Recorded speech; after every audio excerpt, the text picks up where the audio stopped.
Hey guys, Cat Squirrel here. Welcome to my shop. I've been asked by the local principal of our high school to do a special project involving some driftwood collected from Dolphin Island. So being driftwood, you never really know what you're going to get into. So I'll try to take you guys along with me on this. So let's get started. Okay, so this is the box of driftwood I have. This is a fairly large piece right here, which I think I'm gonna do my best to try and make this piece here the main piece we carve from. And then I've got several smaller pieces in there that we could use, maybe as adornments on the base or something. But my main focus right now is to take this large piece apart and see what I can get out of it. So one of the first things I noticed is that we've got a large crack running through here. And this is some doty wood right here on top. So I hope that's not a indication of what the rest of this is going to be like. Most of this feels solid, so I think I'm gonna start out by trying to split this, maybe right on this piece here. We'll go from there and see what we're dealing with.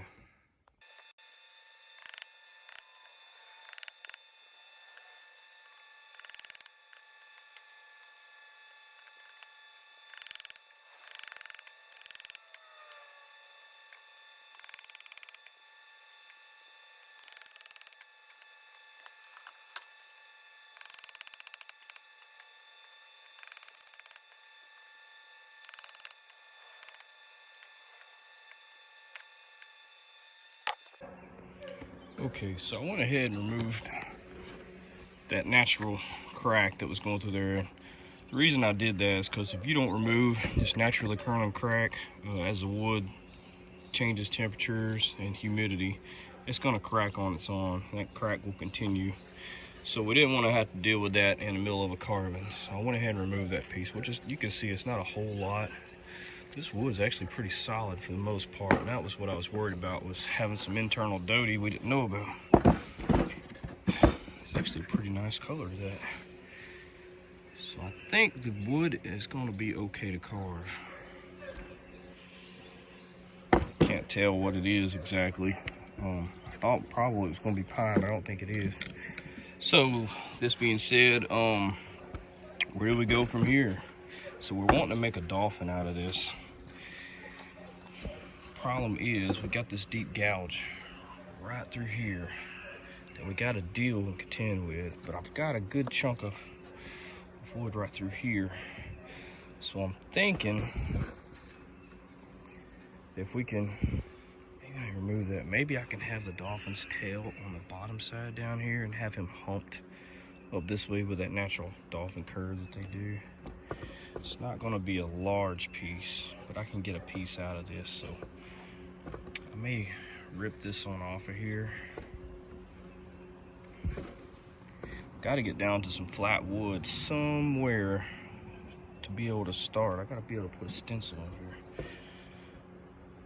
So I think I'm going to start by right here, taking my electric planer and just hand plane that down until I get a flat surface. I'm gonna take this little gouge, this little piece that sticks off right here, I'm gonna remove that and then see what I've got left.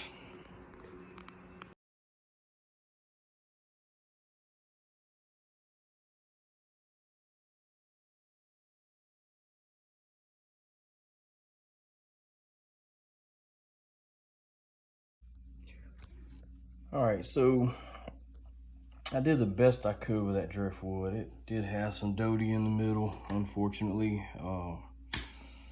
So I went ahead and went online and printed off some little paper stencils, top view and a side view. I ended up using the side view actually, so I was able to get a pretty decent size chunk of wood. Yeah, I know it's got the cracks, but they don't seem to go all the way through. So here's the other side. Isn't that just beautiful?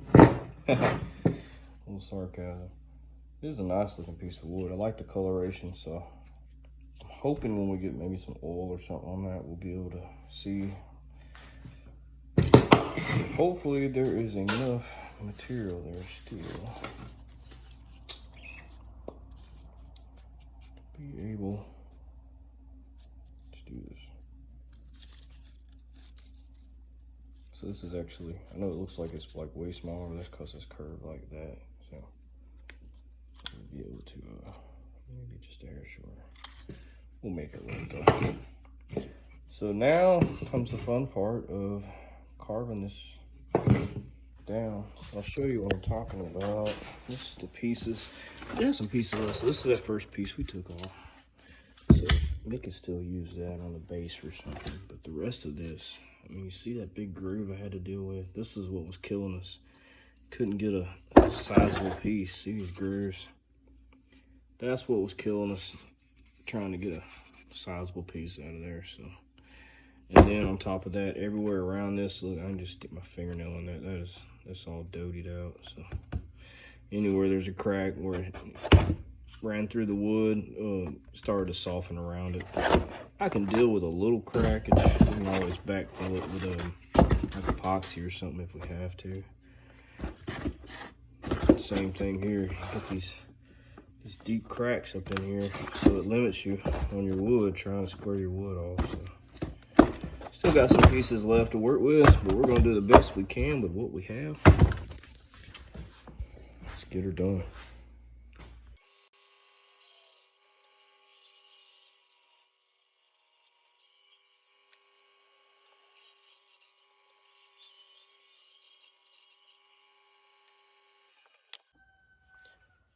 So what I did here was I did a rough sketch of where I wanted my tail, because I had to have that tail shape down here.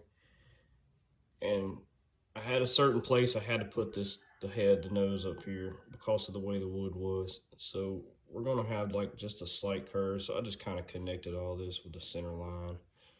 And then artistically just kind of drew in where I thought this body was gonna be. We're gonna make it work. There's a lot of knots in here. So not here, not on this side. And then you got this little dotied out spot here. So I think I'm gonna start out power carving, use the Fordham to rough this out, and then just kind of go from there. But it is semi-soft. I mean, I can carve this with a blade. I've tried it, so. But I think I'm gonna start out by getting my rough out with my Fordham.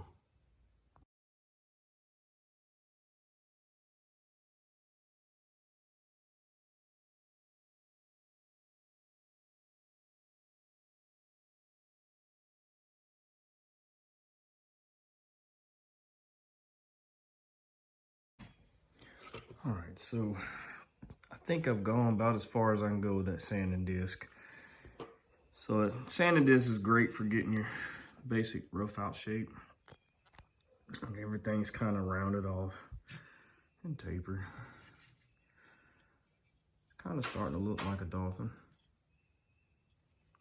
So now what I'm gonna try to do is go to, there's some places like up in here inside this fin I need to fan out just a little more. So I think I'm gonna go to my diamond burrs for that. Probably use that diamond cylinder there. And start just kind of fine tuning some of these areas. And like up here around the nose and stuff. I'm gonna use that diamond cylinder to get that nose like I want it kind of rounded off. And then right here on the head, there's a area that kind of comes down and kind of humps back into it like a big, I don't really know what you call it, just the headpiece comes in and kind of curves in like that. So I'm gonna have to kind of get that detailed in there. And then probably one of the hardest parts is going to be the eyes, trying to figure out how I'm gonna put those eyes in there. But anyway, you may have noticed I was wearing a lot of safety gear. When you're dealing with driftwood,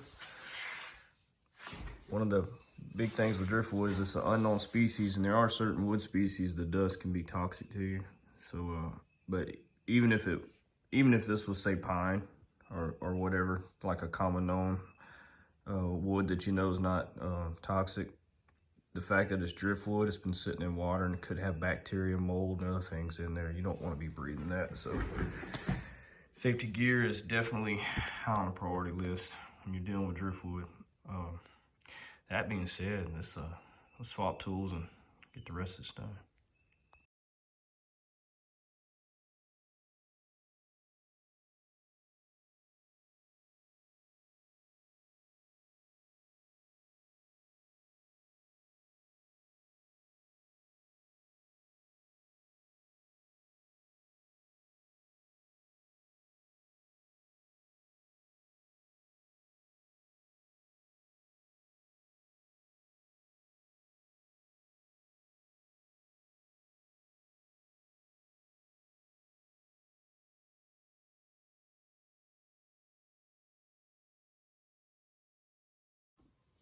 All right, so about as far as I can go with that cylinder shaped diamond bit, but I did use that to get the little notch. You can see that. Get that notch inside the tail there and kind of shape that tail a little bit. And everything else, I said, just got up in here. So what I'm gonna do now is I have this cone shaped diamond bit. This is kind of small, so I want to try to use it to get this feather that's down here. See these lines I drew where the eyes are gonna go. So this is kind of like, I wish I knew what to call this, like a piece of meat, I guess, that kind of comes around both sides, and then the eyes are gonna set right behind that.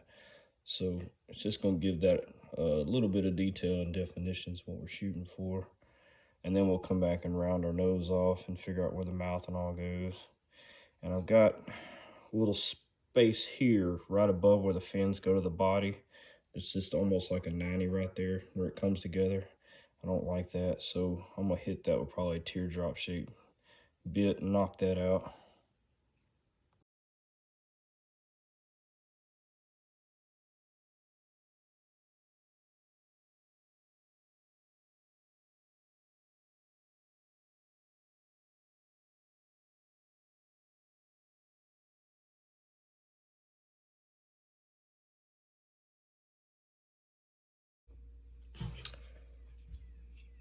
You can kind of see what we're going for there.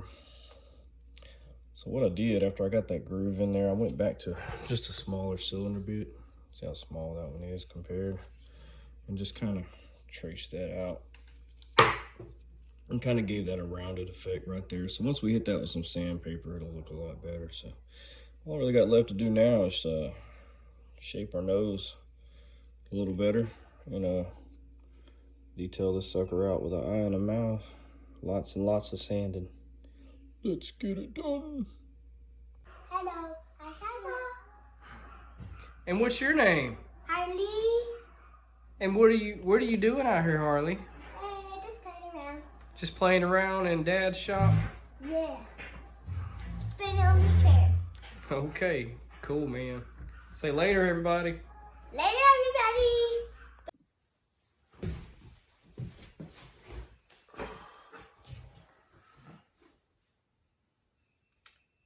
At some point in every project, I like to go back and use my knife. That's what I started out carving with. It just makes things a little more personal, I guess you could say. I wanted to give this dolphin on the bottom side of this nose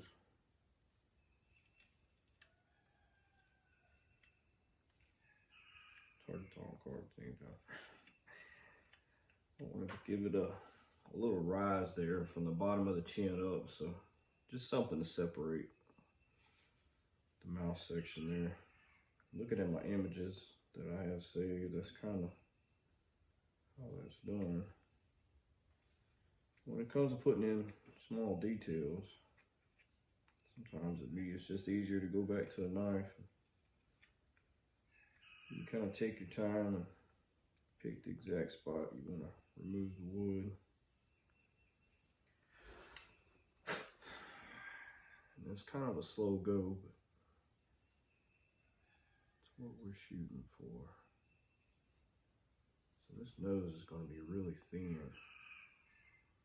I'm way too thick. Here's where we're at. So we had a nice general shape going. And to be honest with you, it looked fine. I probably could have smoothed everything out and went with it just like it was. We can make it a little bit better.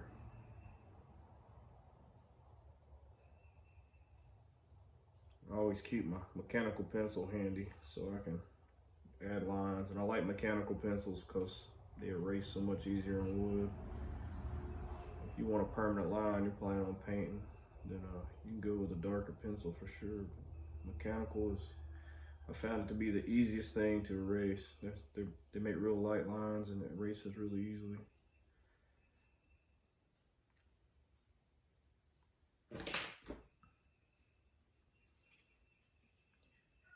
I'll look at this thing 100 times before I'm happy with it. But right now we got a crooked mouth. That's not gonna work.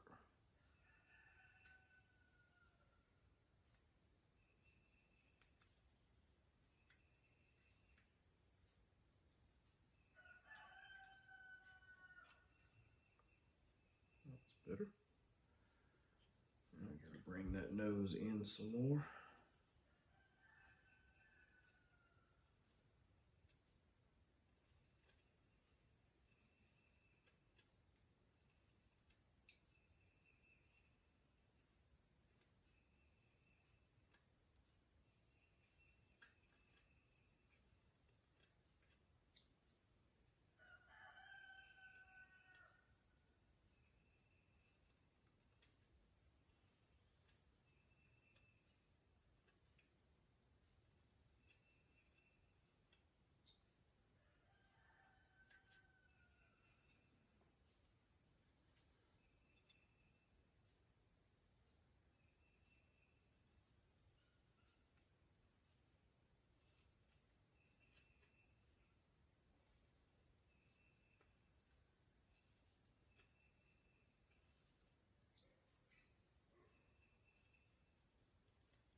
Here, all the animals going crazy this morning.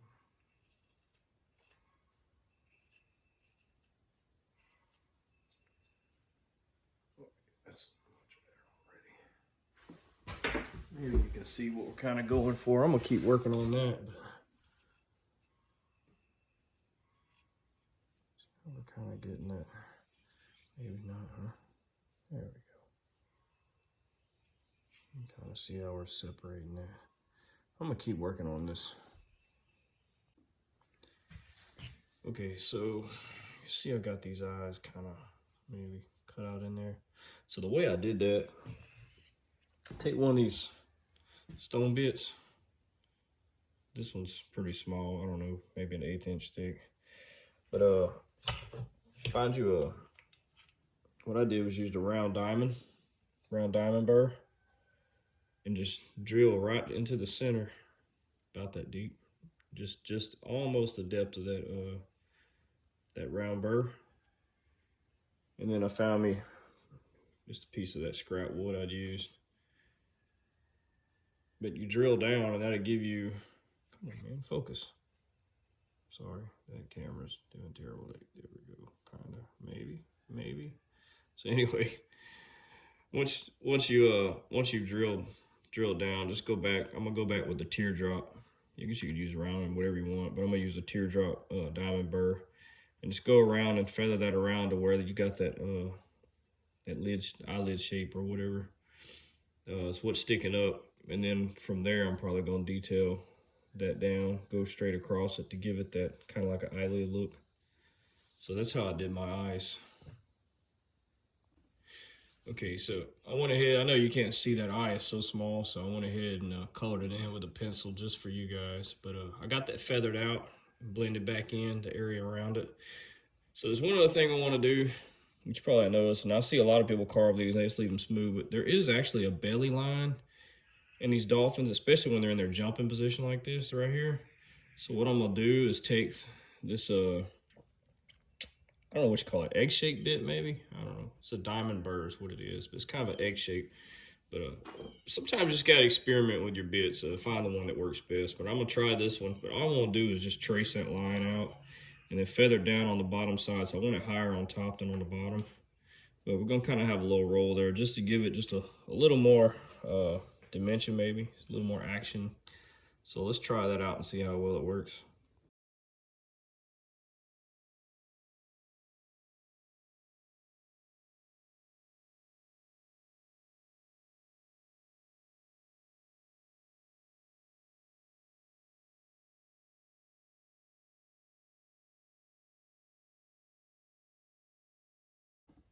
Wanna say hi?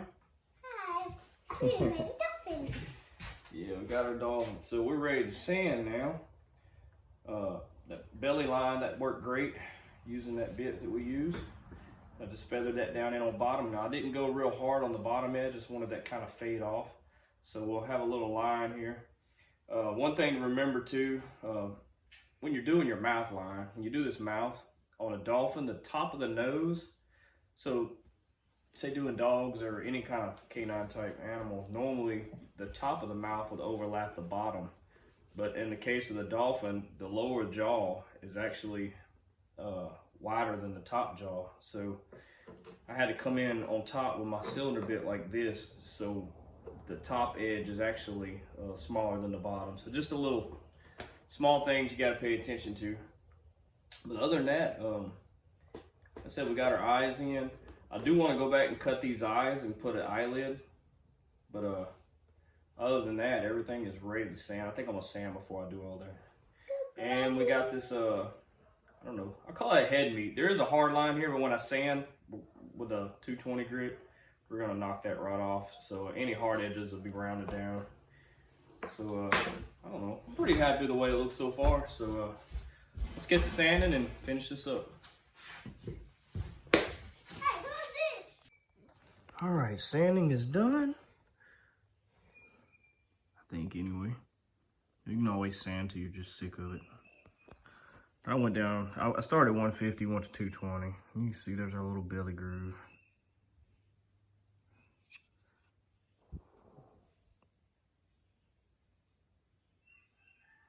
So now, I have to determine whether we're going to leave this natural or paint, which is going to be up to the customer.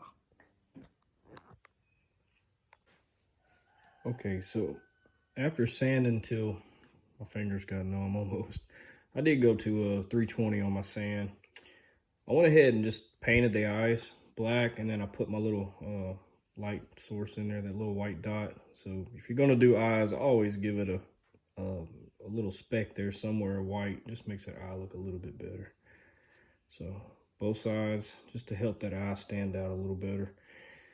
And I did some tests, and I think I'm gonna go ahead and do teak oil to help bring out that pretty color in that wood. So let's see what it's gonna look like. So I'm just gonna take some, this is just Waitco, however you wanna say it. Just gonna pour some up in this cup. Shouldn't take much. That's probably way more than I need. Pour it out a lot faster. I've used tung oil in the past. Tung oil works really well too, but all my tung oil is really, really thick right now for some reason. So I'm gonna start over here. Yeah. Over time, I've had it a long time. My tung oil is really just almost like a thick paint almost when I apply it now. So I'm sure there's a way to thin that back out. But did I mention I went ahead and put the blowhole in there too? I started not to, so I didn't want a hole in the head on my dolphin. I didn't want him to look like he'd been wounded. That's nice, look at that. Look at them pretty colors. This was definitely the right decision. Now, I did ask the customer. So, if you ever wonder what something's gonna look like with just a natural finish with an oil on it, you can take water and just do a really light coat. Take a damp cloth or something and apply it. But once you do that, when that dries, it's almost every time on softer woods like this, it pulls the grain. So you're gonna have to go back and sand again, really lightly sand, to get those little fluffies off of there. This teak oil's got a great smell to it. Very strong smell. Now, teak oil is kind of like with tongue oil. You can apply this multiple times until you get a shiny finish. But I'm only going to put a single coat on here and go back with polyurethane. That way, over time, you want to dust this with a damp cloth or something or whatever. You can do that. I finish everything with polyurethane just about. A lot of people don't like to use that kind of finish.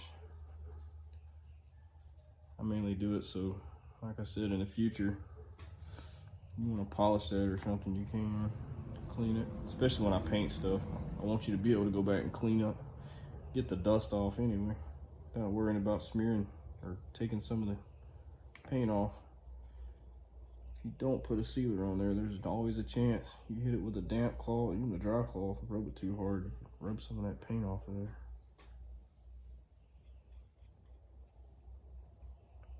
I think a natural was definitely a good choice.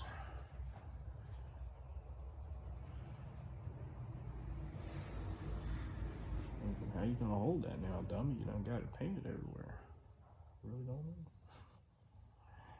Grab it back here. There we go. A lot of different colors in this piece of wood. I don't know what this is. Driftwood's hard to tell. Comes with species. But it really acts a lot to me like yellow poplar. It had that kind of poplar smell. Not saying it is, but it carved the same way as poplar does too. I'm getting oil all over my hands, that's okay. Great thing about oil is you ain't gotta worry about smearing it or anything because it's already everywhere. Let's see if these facial features are gonna come out. There they are. I don't want to go over that painted eyeball because it will smear that paint. I put the eye on first. I was scared if I put the oil on first and it wouldn't stick.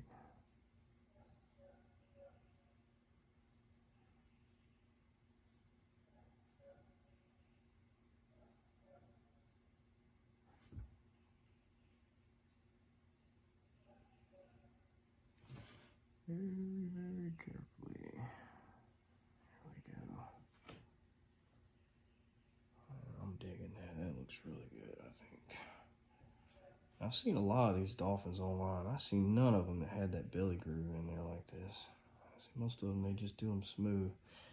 And it's kind of gradual. It's not, you can kind of see, it's not a, it doesn't stand way out, but it's just enough that you know that there's a muscle flexing right there. It doesn't show as well on the other side, even though it's definitely there. But it doesn't show as well on that side because of all that dark grain. Look at that pretty grain. Let that dry, get some sealer on it. We can start working on the base.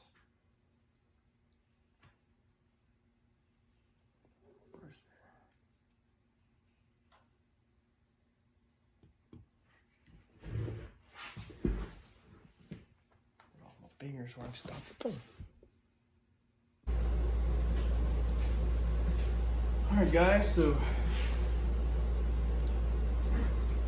got our dolphin and I went ahead and made one more because you never want to swim alone, right? And I had enough wood left, so I made a smaller one, so I think they're gonna look good together. And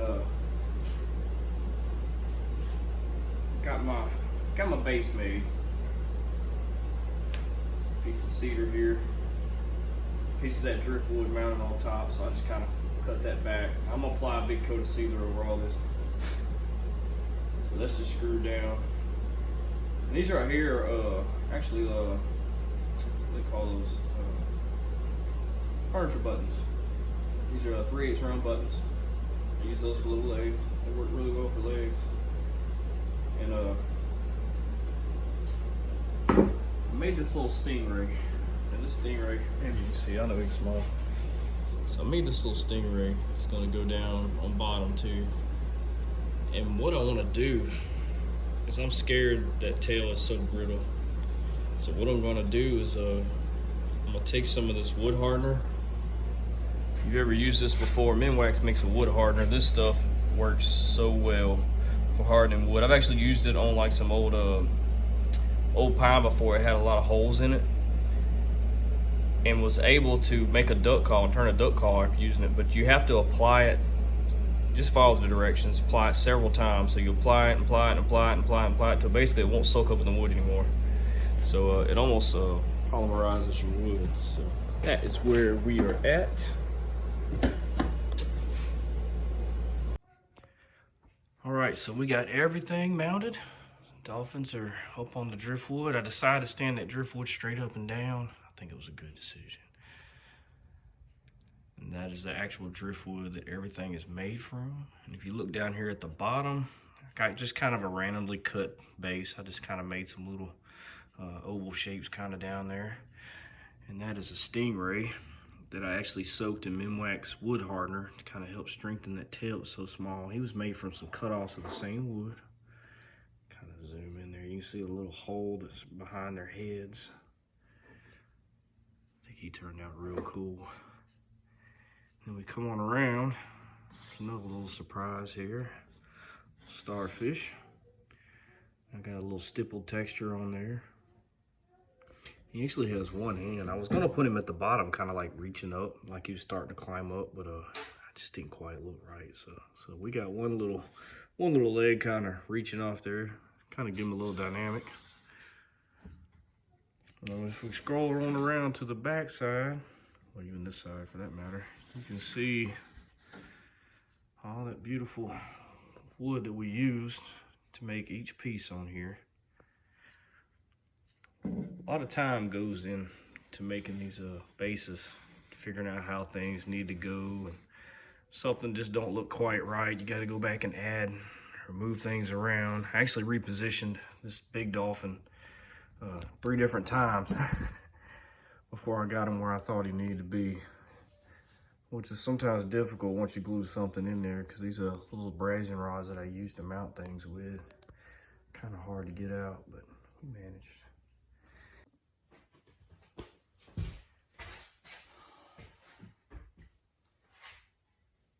Guys, thanks for watching.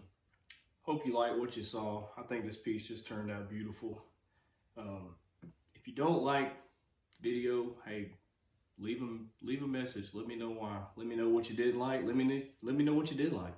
And hopefully I got a lot more of these to come. So smash that subscribe button and follow me. We'll catch you on the next one.